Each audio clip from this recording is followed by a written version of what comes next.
This is the video setup guide for the Aerogen Solo on the dry side of the humidifier. Place the Aerogen Solo firmly into the T-piece and ensure it's in the correct orientation. Insert the T-piece with the connected Aerogen Solo on the dry side of the humidifier.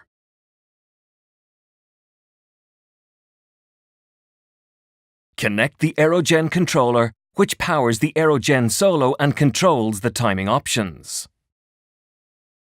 Add the prescribed medication to the Aerogen Solo and close the cap.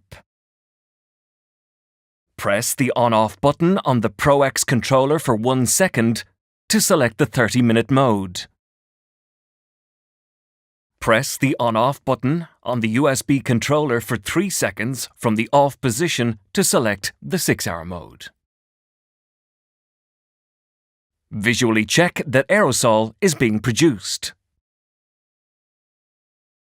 For further help, please visit us at aerogen.com.